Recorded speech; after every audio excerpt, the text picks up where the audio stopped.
Retomamos então as nossas reflexões a respeito do marxismo cultural, mentalidade revolucionária e os seus efeitos dentro da igreja. São as raízes filosófico-culturais da realidade que nós vivemos tão intensamente dentro da Igreja Católica com a teologia da libertação. Como nasceu a teologia da libertação, como é que ela se tornou parte do nosso dia a dia, como é que ela é o ar que nós respiramos. É isso que nós estamos tentando investigar. Pois bem, na palestra passada, para retomar a linha do nosso raciocínio, na palestra passada nós vimos que o marxismo clássico, o marxismo de Marx, né? Os marxistas os estudiosos de Marx costumam fazer uma distinção entre o marxismo, o pensamento marxista e o pensamento marxiano.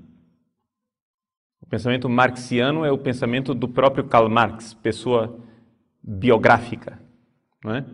E o marxismo já é uma coisa muito maior do que o próprio Marx.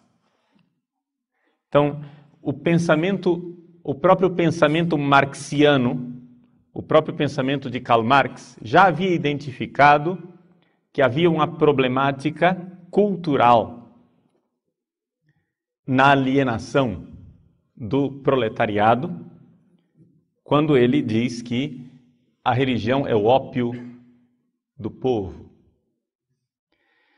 Mas isso foi analisado de forma mais sistemática por um pensador chamado Antônio Gramsci, que teve que viver a crise teórica do comunismo após a Primeira Guerra Mundial.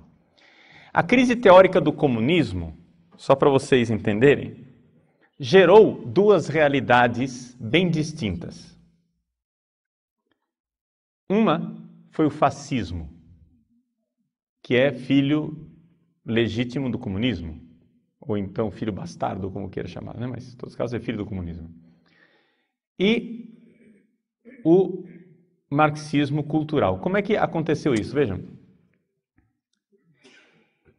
Existe uma coisa muito importante no marxismo que os senhores precisam ter sempre em mente, senão não vão entender nada nunca. Que é o seguinte: se vocês quiserem entender o marxismo, vocês devem compreender que não existe verdade. Ok? Não existe verdade. Enquanto vocês estiverem fixados, tá? Estou ensinando vocês a serem bons marxistas. Enquanto vocês estiverem fixados nesta tara, né? Nesta estupidez atávica de que existe uma verdade, que vocês precisam ser coerentes e devem ser lógicos, vocês jamais serão bons marxistas. Se vocês querem ser bons marxistas, vocês devem esquecer a verdade. Ou seja, como é que um marxista vê o mundo? Existe um substrato do mundo real que é irracional. O mundo é irracional. Ok? E vejam que isso é de uma coerência profunda, porque se Deus não existe, é evidente que o mundo não pode ser racional. Porque para que houvesse cosmos, ou seja, ordem racional, deveria haver um intelecto criador. Não é? Se eu vejo ordem na natureza, algum intelecto pôs esta ordem. Isto é uma realidade, não é? Que todo mundo enxerga. O que acontece é que a visão tradicional de que esta ordem que está aí foi uma ordem criacional, ou seja, uma ordem que foi colocada aí pelo Logos divino, esta ideia veio abaixo por obra e graça de um cristão piedoso, devoto, beato, chamado Immanuel Kant. Kant é um desses cristãos que, ou ingenuamente, ou por safadeza deliberada, não sei qual dos dois, porque isso daí quem vai julgar é Deus, eu não julgo consciências, eu estou julgando somente aquilo que ele fez externamente, condenou a cultura ocidental à destruição. Por quê? Porque para Kant, senhores filósofos, vamos recordar um pouco, para Kant, o que está lá fora, o mundo em si, não é? O noúmeno, a coisa em si, ela é irracional, caótica, desconhecida. O que é que realmente existe lá fora nós não sabemos. O que nós temos acesso é a coisa para mim, ou seja, o fenômeno, aquilo que se me aparece, phainomai, e isto que me aparece é obra e graça de um intelecto, mas não é o intelecto criador de Deus, é o meu intelecto. As minhas categorias mentais é que criam esta ordem. Ou seja, quando Kant dá esse passo, meu irmãozinho, acabou tudo. Esquece. Entende? Se você der esse passo kantiano, então, por favor, senhores, parem com esta estupidez de querer conciliar o pensamento kantiano com o cristianismo, porque isso é absolutamente irrecuperável. É um negócio que não tem sentido. Ou seja, mas Kant era cristão. Tudo bem, meu irmão, eu não estou aqui querendo saber o que é que o pensamento, o que é que ele era intimamente na devoção do seu pietismo protestante. O que me interessa não é a biografia kantiana, o que me interessa é o que ele escreveu na Crítica da Razão Pura, que foi o que mudou o destino do Ocidente. Ou seja, para Kant, a ordem da física newtoniana, que era, na verdade, o que ele queria salvar, a física de Newton. Kant era um grande admirador de Newton. A ordem que eu vejo na física, que tudo funciona, não está lá fora, não está no noúmeno, na coisa em si. Não, esta ordem não foi colocada lá pelo Criador que tudo fez de forma ordenada e racional. Não, essa ordem eu a impus à realidade pelo meu intelecto. Então, a física de Newton funciona para Kant não porque o mundo é assim, mas porque todas as cabeças são assim. Portanto, você faz um cálculo e esse cálculo da física terá o resultado idêntico ao meu cálculo, porque a minha cabeça funciona do jeito que a sua cabeça funciona, então é o meu intelecto quem impõe uma ordem a isso. É evidente que isso é um pensamento absolutamente autocontraditório, não é?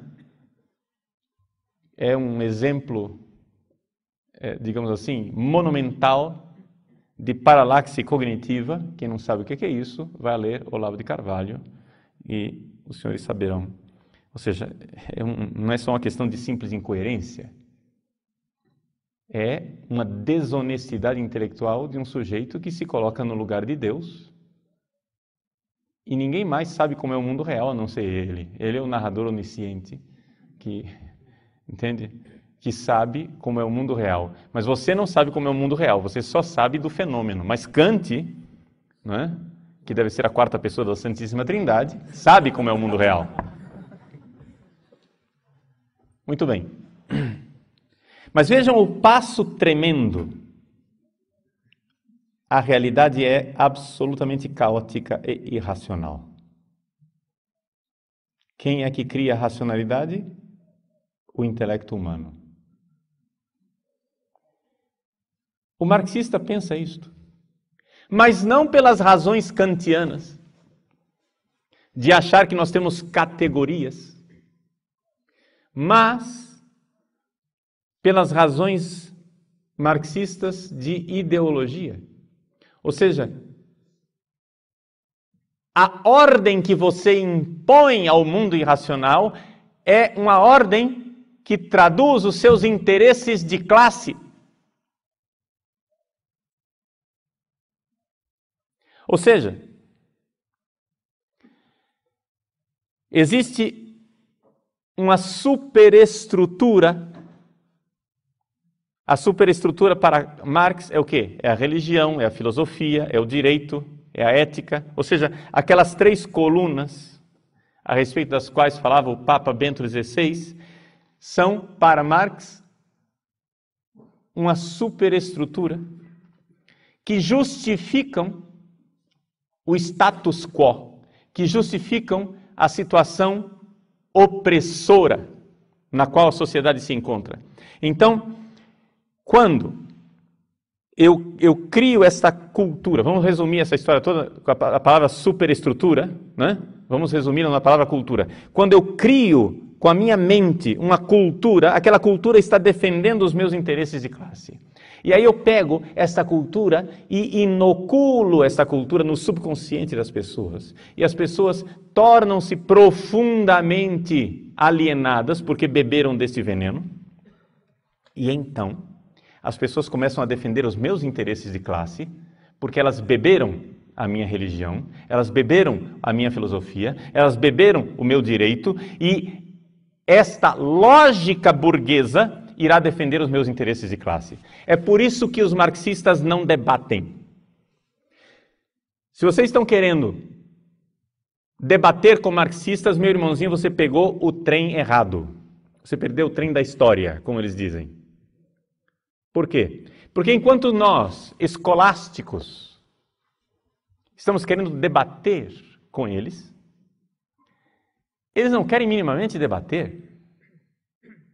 Por quê? Porque se eles começarem a debater com você, eles estão entrando na sua lógica burguesa e eles perderão.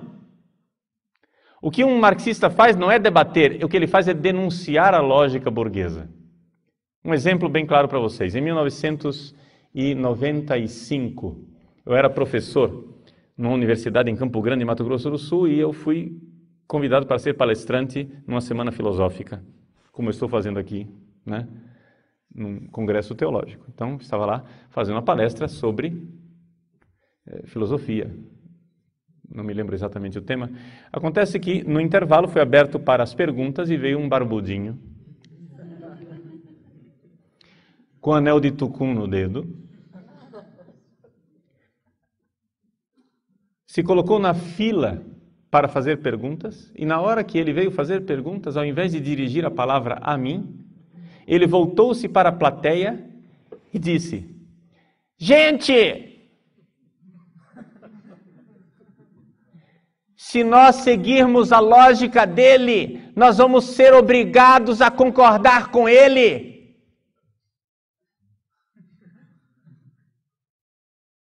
Isso é uma lógica burguesa.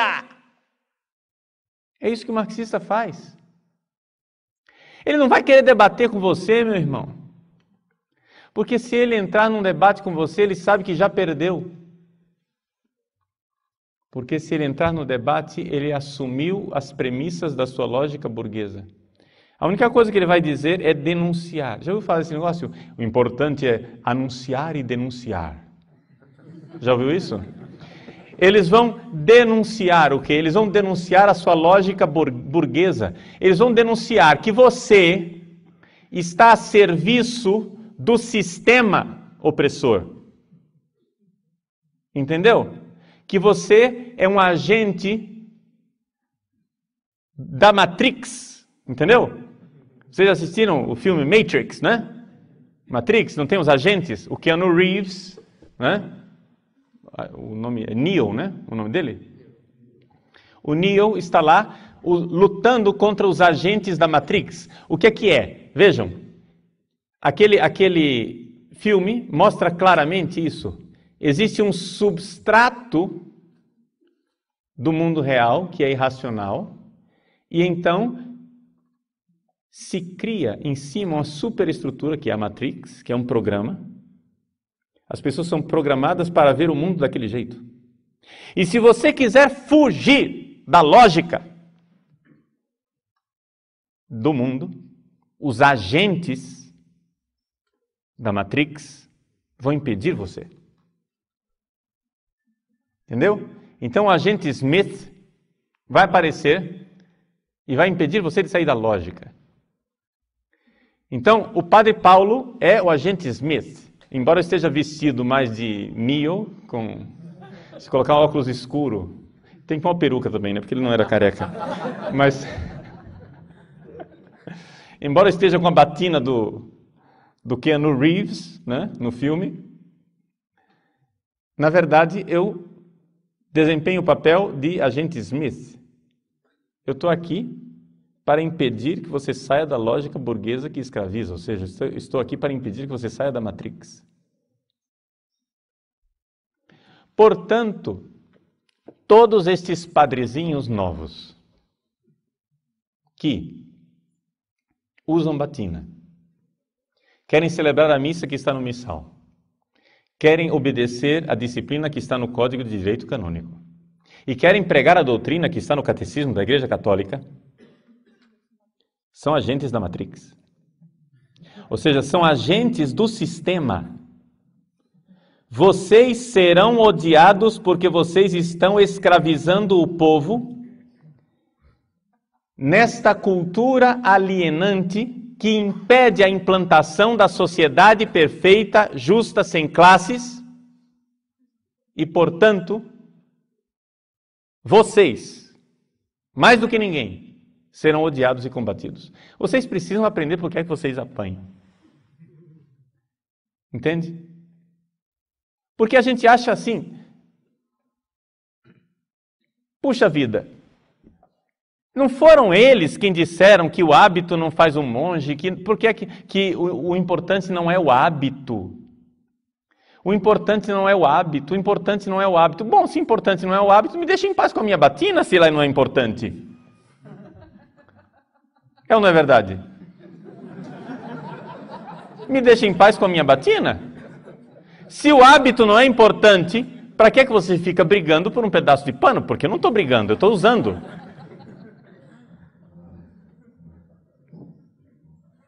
Eu vou tranquilamente em reuniões de padres, onde 60, 70, 80 padres estão vestidos, né, em manga de camisa, traje civil, tranquilo. Eu não me incomodo que os 70 padres estejam vestidos de manga de camisa, mas os 70 se incomodam que ele esteja de clergyman ou de batina. Por quê? Se o hábito não é importante. Porque o hábito é importante. E o hábito faz parte do projeto. Porque a guerra é cultural. Então vocês têm que entender que nunca as coisas são como está sendo dito. Assim como eles não entram em debate com você, porque se eles entrarem na sua lógica, eles irão perder. Assim também é necessário que você entenda que é tempo perdido você entrar num debate com eles de lógica aristotélico-tomista, porque este debate não irá levar a lugar nenhum. Por quê? Porque o debate, aquilo que Platão chamava de dialética, aqui a palavra dialética não tem nada a ver com aquilo que Hegel chama de dialética, tá? Porque a dialética clássica, filosófica, tem um pressuposto. Para que você entre num debate filosófico, existe um pressuposto, que é a honestidade moral dos debatedores. Ou seja, que as pessoas estejam buscando a verdade. Para eles não há verdade. Portanto, eu acho que todos nós já tivemos essa experiência infeliz de debater com um teólogo liberal da libertação que parece um bagre ensaboado. Quando você acha que o pegou, ele muda de opinião. Entende? Quando, por exemplo, ele começa dizendo, vamos supor que você usa batina, é romano, gosta de liturgia tradicional, isso e aquilo, e ele diz, o que é que você esconde atrás desta batina? E começa a jogar a isca, supondo que atrás da batina você esconde uma tendência homossexual, que você é um homossexual enrustido, e que na verdade você gosta de roupa e de exterioridades, porque você é um hipócrita. Aí quando no meio do debate, ele começa a notar que você está condenando o que ele acaba de condenar, ou seja, ele diz, por que esses padres que andam de batina depois são homossexuais com a tendência não sei o que, etc e tal, aí você começa a falar mal do homossexualismo. Imediatamente ele começa a defender o direito dos homossexuais. Mas não era você que há 5 minutos atrás falava mal dos padres homossexuais? Entende? Ou então você começa a fazer a apologia do celibato, da necessidade da castidade, isso e aquilo, etc e tal, e ele pula do outro lado dizendo que o celibato é uma instituição opressora. Mas não era você quem me acusava há 5 minutos atrás de não seguir o celibato e de ser hipócrita? Ora, se você defendia o celibato há 5 minutos atrás, por que agora você está dizendo que o celibato é o fim da picada? Vejam que eles não têm a mínima dificuldade. Com grande desenvoltura, eles mudam de posição, porque vocês têm que entender aquilo que é a lição básica de Antônio Gramsci. Não existe o bem e não existe o mal. O que existe é aquilo que ajuda a revolução ou aquilo que atrapalha a revolução. Um dos filósofos que Gramsci estudou e que todo o pessoal da esquerda venera é Maquiavel. E Gramsci colocou claramente que aquilo que Maquiavel fez a favor do príncipe, nós devemos agora fazer a favor do partido, que é o novo príncipe. Ou seja, não existe certo e errado. Não existe moral e imoral.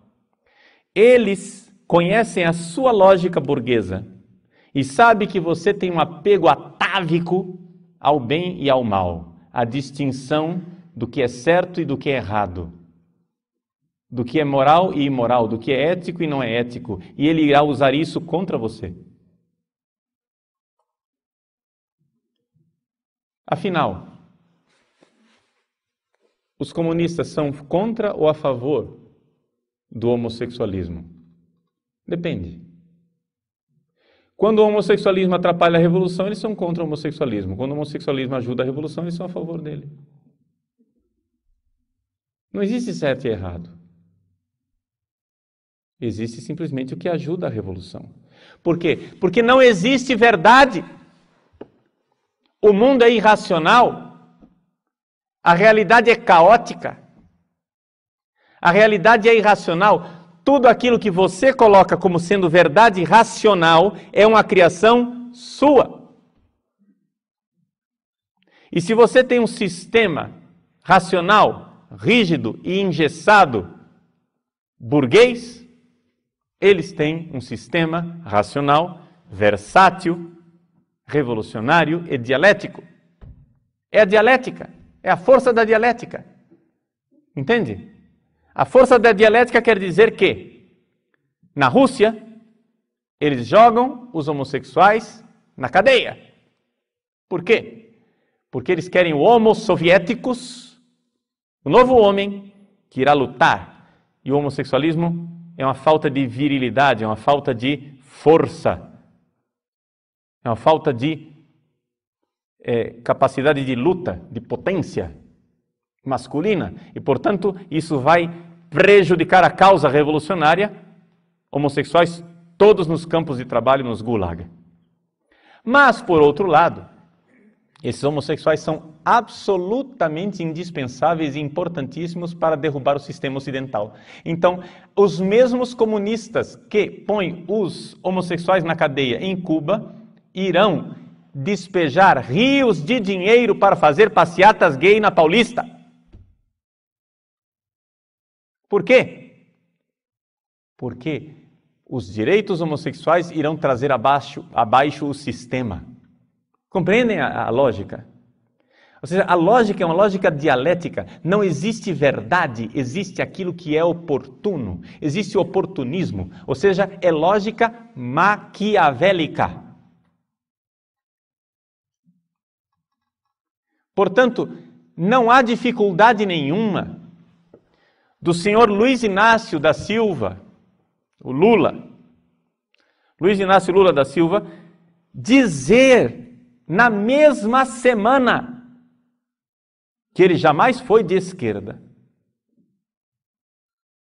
E na mesma semana, ele viajar para Cuba e lá ser condecorado como um dos políticos que mais ajudou a causa revolucionária na história recente da América Latina. Isso aconteceu na mesma semana.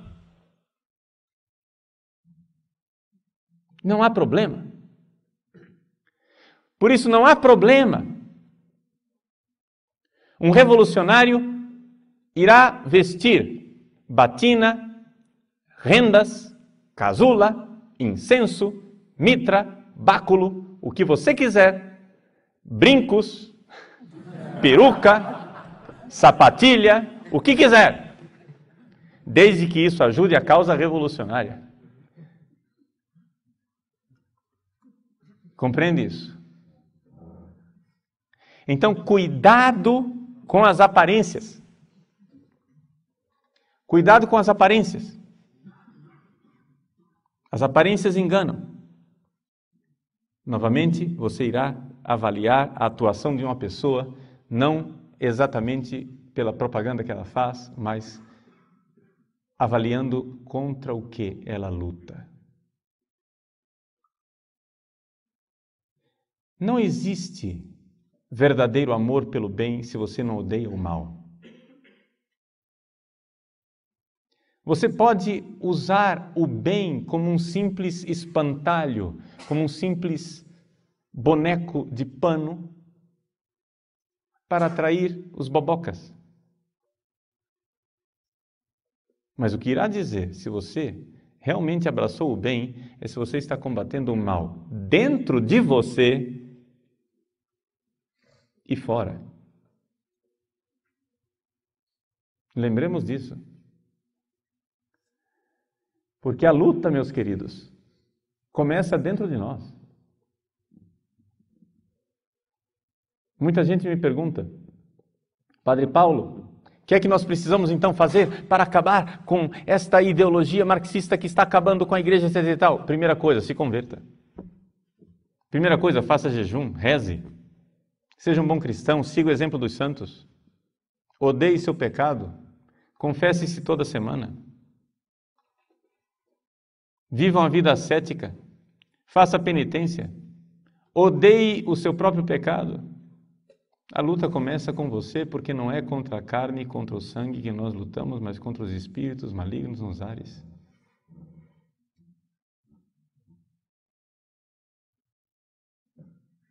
Comece mudando de vida. Porque não adianta nada, meu irmão. Se você usa batina de manhã para celebrar missa, e de noite você está de gravata vermelha numa boate gay, você está ajudando a causa revolucionária.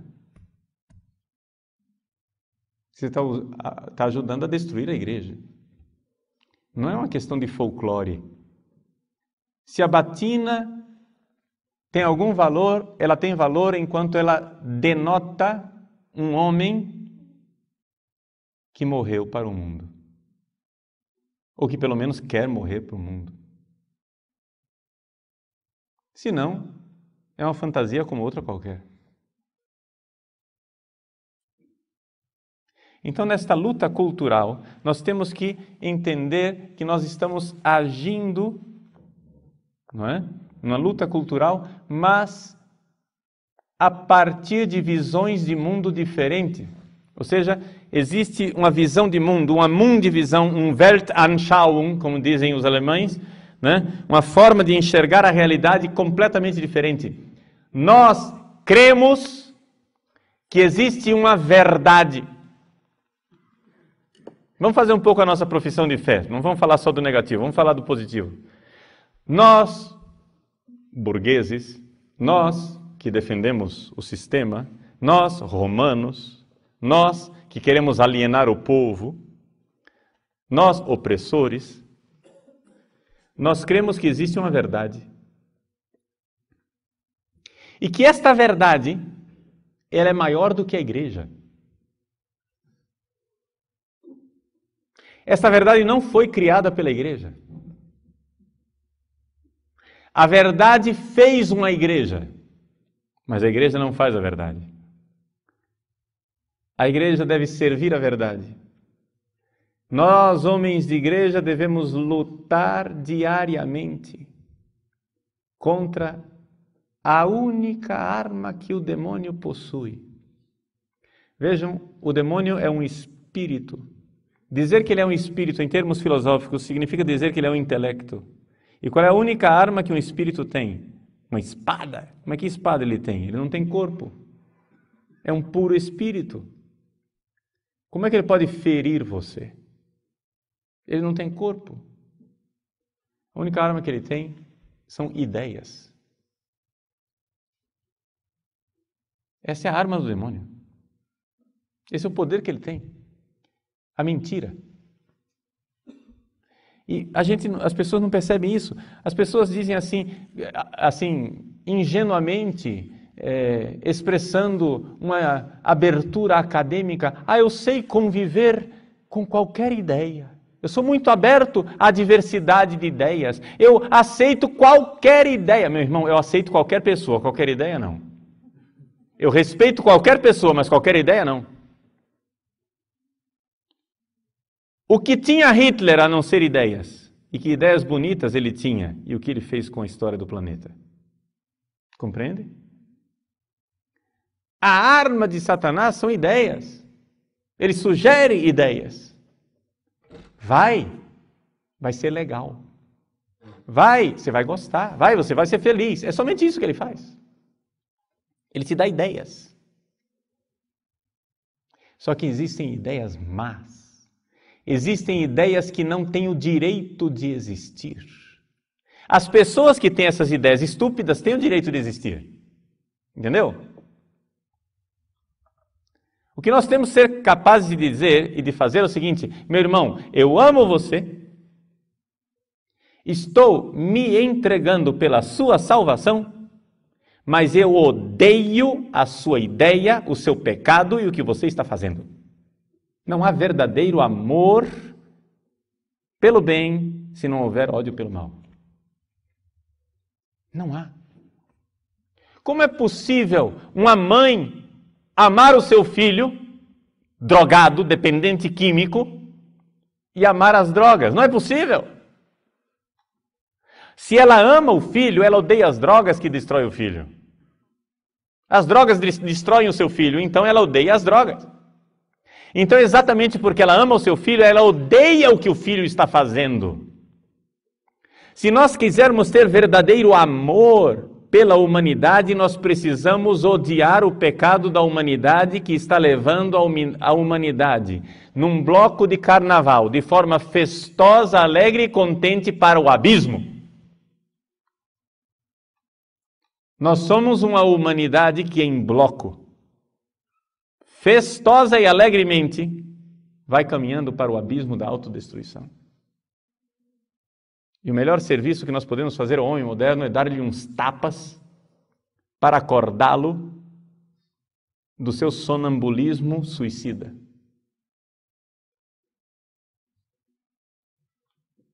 Por isso, uma das coisas que nós iremos aprender nesses dias é uma das armas fundamentais desta revolução cultural.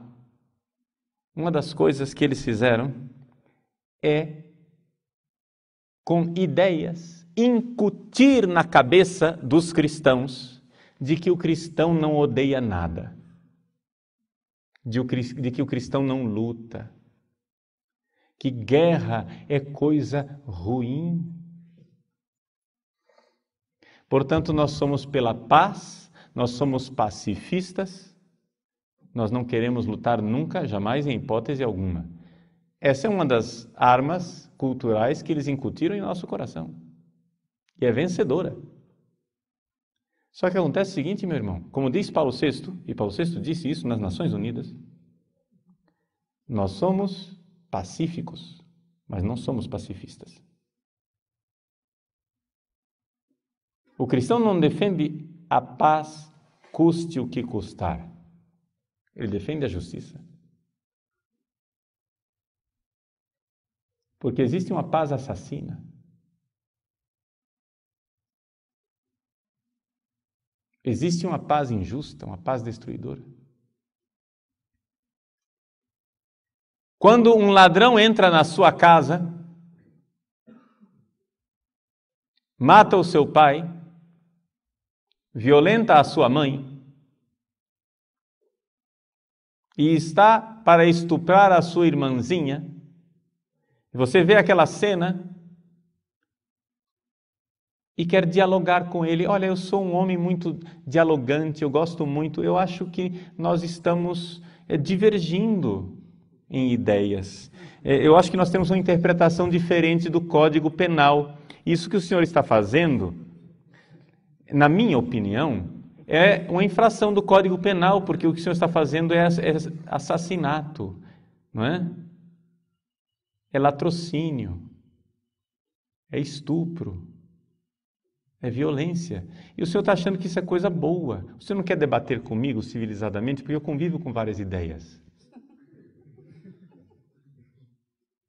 Meus irmãos, estes senhores entram na nossa igreja, pisam em cima daquilo que nós mais amamos, destroem o nosso credo, estupram a nossa liturgia, acabam com a disciplina eclesiástica, vilipendiam o sacerdócio católico, e nós temos que respeitar esse tipo de loucura. Ora, eu posso até respeitar você, mas o que você está fazendo eu odeio de todo o meu coração e irei lutar e falar mal do que você está fazendo.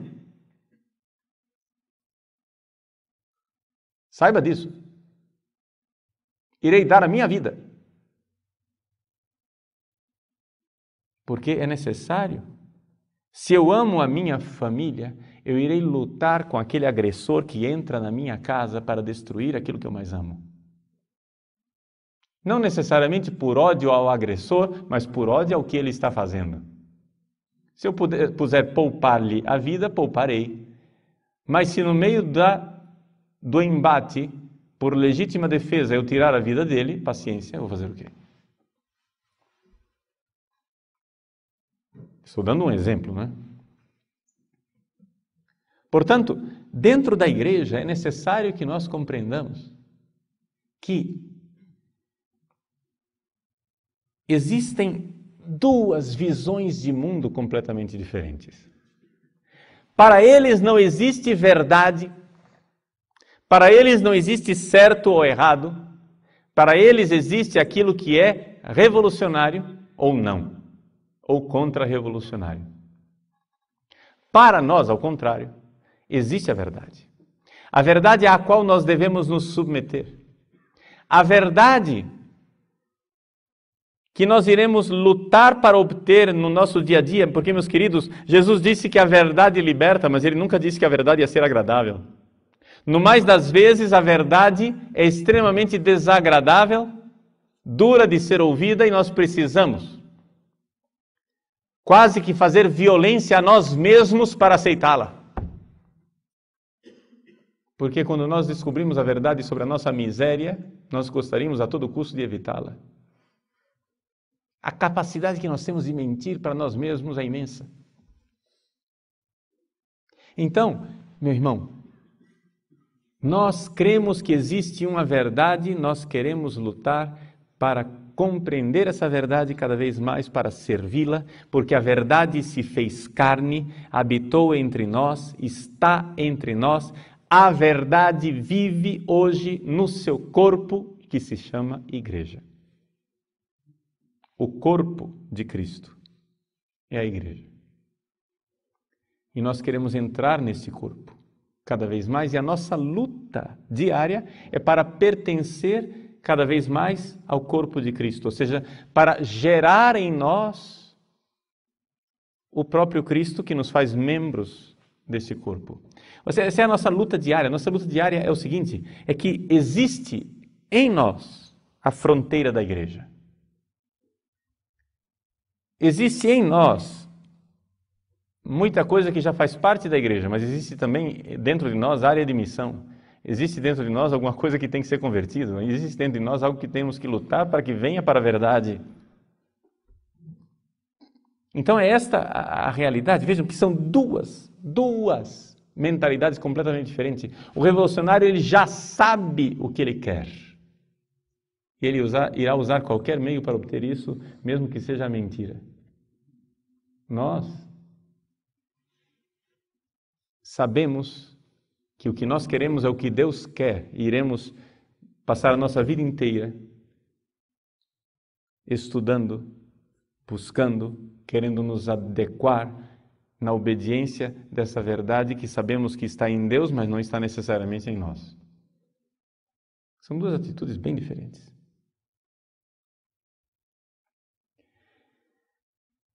Vejam que eu vou traçando a história e vou aplicando ao nosso dia a dia, porque não adianta eu só dar para vocês uma noção teórica.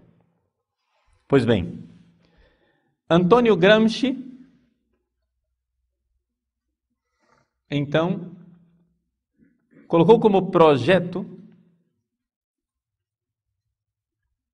para a implantação do socialismo e do marxismo a destruição lenta, gradual, anônima, invisível e imperceptível da cultura ocidental. É necessário destruir a cultura ocidental. Eles são movidos por um ódio à cultura ocidental. É necessário destruir isso, acabar com isso. Como iremos fazer isso? Ele chama isso de modificação do senso comum. O que é a modificação do senso comum? Vejam, é necessário lembrar que Gramsci, como todo bom marxista, ele é anti-intelectualista. Anti-intelectualista quer dizer o seguinte: não existe verdade, o que existe é simplesmente uma ideologia para se alcançar alguma coisa. O mundo ele é irracional, a verdade é superestrutura, é uma criação fictícia do homem. Muito bem. Então, se é assim, nós não precisamos ter uma grande estrutura. Uma grande estrutura. Não, basta que essa estrutura seja convincente. Basta que a ideologia seja convincente. Então, a coisa aqui é lutar para um jogo de marketing. Entenderam? Não existe verdade, o que existe é marketing. Por exemplo, por que eu disse para vocês que o fascismo foi um filho bastardo do comunismo? Porque Mussolini e Hitler, que queriam as mesmas coisas que Lenin e Stalin queriam, ou seja, eles queriam o quê? Queriam uma sociedade que não houvesse mercado livre, queriam uma sociedade onde houvesse justiça, queriam uma sociedade onde houvesse igualdade, eles queriam as mesmas coisas. Queriam um Estado forte que implantasse isso através de uma ditadura totalitária. Eles queriam as mesmas coisas. Mas a diferença é que Mussolini e Hitler achavam que a ideologia de classe, ou seja, essa ideia de que nós temos que lutar para os nossos direitos de classe, não era um chamariz atraente o suficiente, não era marketing fascinante. Eles notaram que durante a Primeira Guerra Mundial, os alemães lutaram contra os franceses e que havia esse sentimento patriótico. Então, vamos usar o patriotismo como bandeira para trazer as pessoas. E criaram o fascismo. Ou seja, qual é a diferença básica entre Stalin e Hitler? O marketing, só isso. Enquanto o marketing de Stalin é o marketing do trabalhador, do proletário, da lógica de classe, do interesse de classe, o marketing de Hitler era a nação, a raça, não é? O interesse da nação e da raça, porque ele achava um marketing mais interessante, mas basicamente estavam fazendo as mesmas coisas. Então a mentalidade revolucionária, ela muda, ela metamorfoseia o marketing conforme a época, desde que ela consiga obter o que ela queria obter. Então, quando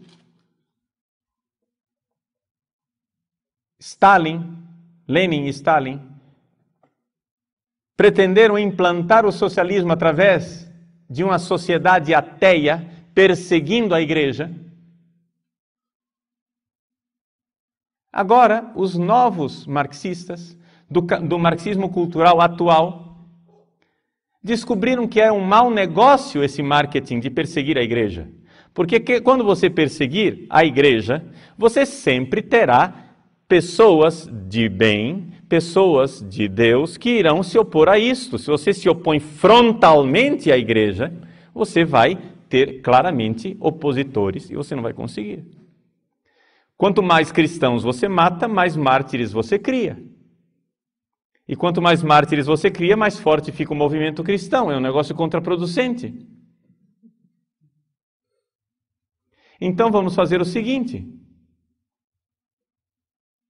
Vamos entrar na igreja. Vamos fazer nós a nossa igreja.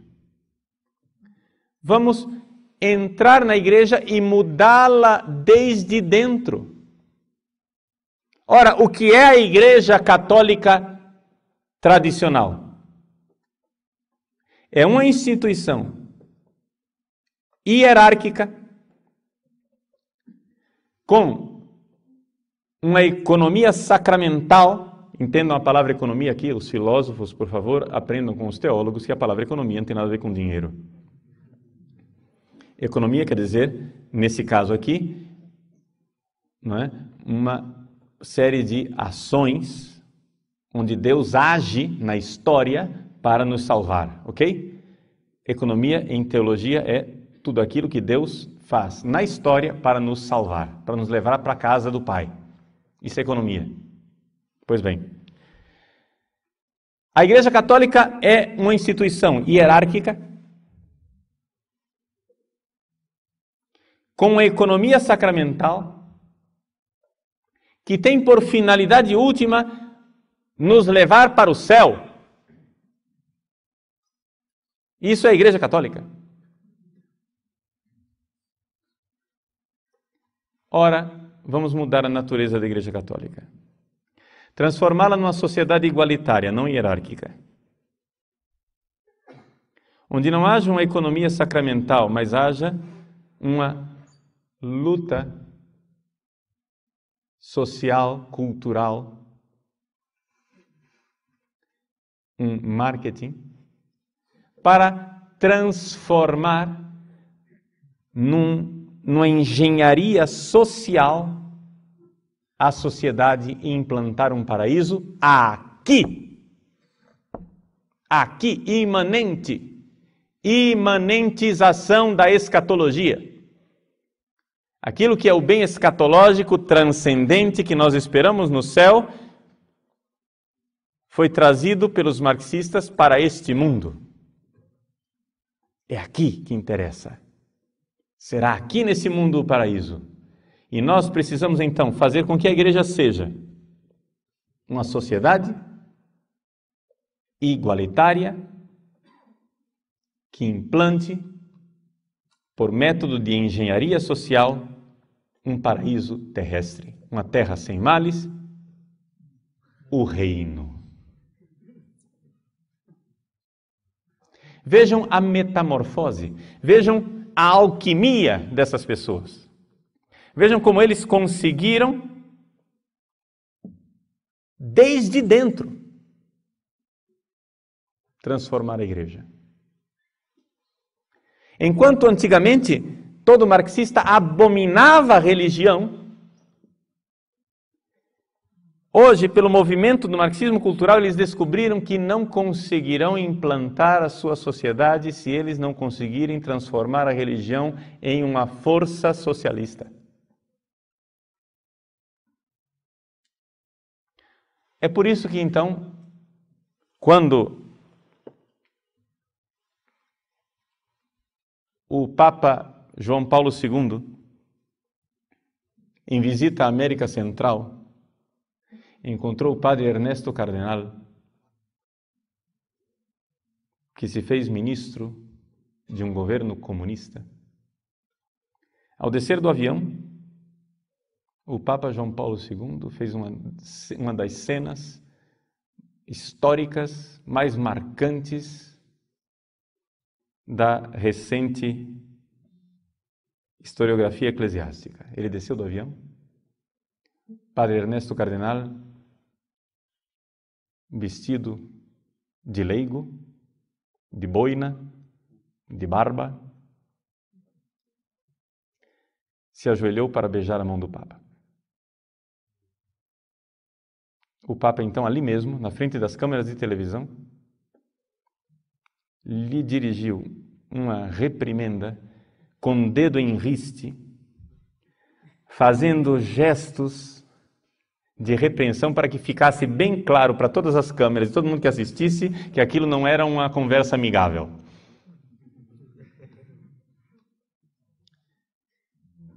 Qual era a ideia do padre Ernesto Cardenal? É que existem duas igrejas. Uma igreja popular e uma igreja romana, da hierarquia. Porque, lembrem-se, para ele não existe verdade. Então, você tem que escolher a ideologia do magistério. Veja só, você que é romaninho, né? Você que é papista, romaninho, você saiba isto. Você está seguindo uma ideologia que é a ideologia do magistério. Não existe verdade. Existe uma superestrutura de uma ideologia magisterial, romana, imperialista, opressora, que mantém o povo acorrentado. E enquanto você permanecer nesse romanismo, você está servindo ao sistema. Esta é a igreja a qual você pertence. E existe uma outra igreja, a igreja do padre Ernesto Cardenal, que é a igreja popular. Mas não sou eu quem digo isso, isso é o que ele diz. Assim de claro. Uma igreja popular que, a verdade não existe. O que existe é a ideologia, que é instrumento de implantação da ideologia partidária, da verdade criada pelo partido. Então, meus caros, aqui está a realidade, não é? A realidade. Não existe verdade. O que existe é luta de classes.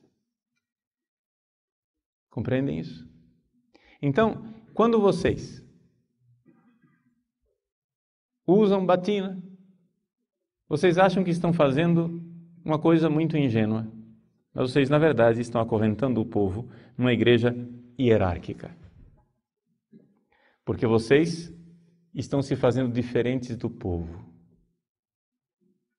Enquanto a igreja, enquanto o padre, não é diferente do povo. O padre, quantas vezes você já ouviu essa frase? Olha, não se esqueça de suas origens. O que quer dizer essa frase? Você saiu do proletariado. Sua família é uma família pobre. Quando você, que saiu do proletariado, começa a usar calça social e começa a se vestir de burguês, você esqueceu as suas raízes, você esqueceu a classe que você representa, você esqueceu os seus interesses de classe e começou a defender os interesses de classe do opressor. E está servindo ao opressor. Você tem que entender o que está por trás dessas frases. Então, esta é a realidade. Para Gramsci não existe verdade. Ele é anti-intelectualista. Então, como é que nós vamos fazer para transformar o senso comum? Vou ensinar a vocês a serem bons gramscianos. Quem aqui for professor de seminário, aprenda como é que se perverte um seminarista. Você faz o seguinte. Eu sou professor de, sei lá, me diz uma matéria aí, por favor. Hein? Uma matéria teológica. Eucaristia. Muito bem. Eu vou ser professor de Eucaristia. Então, teologia sacramental, tratado a respeito da Eucaristia. Chego em sala de aula, não trago nenhum livro, peço para vocês fecharem os livros, esquecerem o catecismo, porque afinal nós não vamos ser infantis, nós somos pessoas inteligentes. Então pense o que é Eucaristia. E os alunos começam a falar. Depois, outra coisa, essa posição que nós estamos aqui, eu sentado na cátedra e vocês aí, sentados em cadeiras, eu estou falando para vocês, impondo minhas ideias? Não, vamos nos sentar em círculo, onde nós somos todos iguais. E eu estou aqui somente como facilitador. Eu não vim aqui para ensinar nada a ninguém. E aí nós começamos a falar o que é que você acha da Eucaristia. Quando você diz alguma coisa a respeito da Eucaristia que seja revolucionária, a Eucaristia é a partilha do pão. Eu, como professor, enfatizo aquilo. Vejam, isso é importante o que ele está dizendo. Que observação inteligente. Você é perspicaz, você é muito crítico e você elogia e enche o ego daquele seminarista, ele se enche, né? É o balão, a vaidade. Não existe coisa melhor do que usar a vaidade das pessoas. Depois, um outro romaninho, vestidinho de calça social, com a camisa abotoada até aqui, manga comprida, com o tercinho pendurado no bolso, diz: a Eucaristia é o sacrifício de Cristo na cruz. Mas você precisa ser mais crítico, meu filho. Você não pode... Veja a ingenuidade do que você está dizendo. Isso era o professor que não queria ensinar nada, hein? Ele não queria ensinar nada. Você é muito ingênuo. Porque veja, quando é que Jesus instituiu a Eucaristia? Foi na última ceia, era uma refeição. Que bobagem! A Eucaristia é uma refeição onde Jesus ensinou a partilha.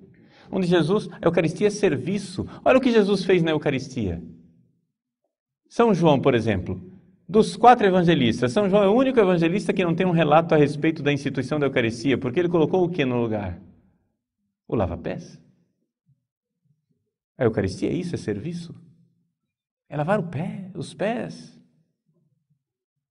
E então assim você vai, você ri do que é tradicional, escarnece o que é a fé da igreja tradicional, colocando como não crítico, como ingênuo, enaltece aquilo que é revolucionário. Os alunos voltam para casa sem praticamente ter aprendido nada de novo, mas com o senso comum invertido. Ou seja, você reforça o que no senso comum é revolucionário e você escarnece, faz pouco caso daquilo que é a fé da igreja tradicional. E se você fizer isso, você será um bom professor teórico, gramsciano, marxista. Compreendem? Você não precisa ser um grande intelectual. E isto é uma das razões pelas quais o sistema educacional brasileiro está absoluta e totalmente falido, porque as nossas universidades, todas, estão infiltradas de gramscismo. Você vai ensinar português na sala de aula. Para ensinar português hoje em dia, o que é que você faz? Você não entra com a gramática e ensina português. Você não ensina mais gramática, verbo, sujeito, complemento, objeto direto, adjunto nominal, restritivo, adjunto adverbial, verbo regência verbal, essas coisas. Nada disso, que bobagem! O português é para comunicar. Nós estamos aqui para fazer comunicação. Então você vai dar um texto para o aluno de um tema social que você queira debater e você vai debater política enquanto está sendo pago para ensinar português. Compreende? Porque você tem que ensinar o aluno a se expressar. E se o aluno falar português errado, não tem problema. Nós vai, nós vem, nós volta, nós quer. Isso daí não é português errado. Você tem que relativizar a coisa, é que ele não está usando a chamada norma culta. Mas essa não é a única forma de falar português. Tem várias formas de falar português. E assim você vai. Ou seja, é a lenta e gradual imbecilização de uma nação. Hoje, os nossos alunos chegam à universidade absolutamente analfabetos. Porque ao invés de aprender português, estavam aprendendo cartilha marxista.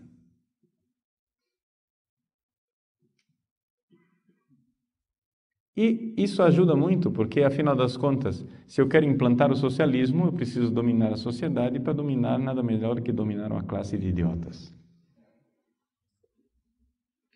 Então, eles são anti-intelectualistas, não querem absolutamente que você aprenda nada, que você estude nada, e se for para estudar, é para estudar do jeito que eles querem. Isto é o gramscismo, na prática. E quando eu vou descrevendo essas coisas aqui, sem que eu tenha vivido a sua vida, eu estou descrevendo alguns capítulos da sua vida em que você viveu na escola, na universidade e em tantos outros lugares. Não estou dizendo nada de novo, o que eu estou fazendo é colocando notas de rodapé naquilo que você viveu, para que você entenda que mesmo que você nunca tenha ouvido falar de Antônio Gramsci, você é um profundo conhecedor de Gramsci.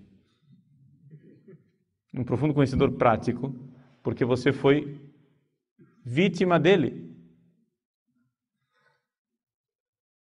Você foi vítima dele.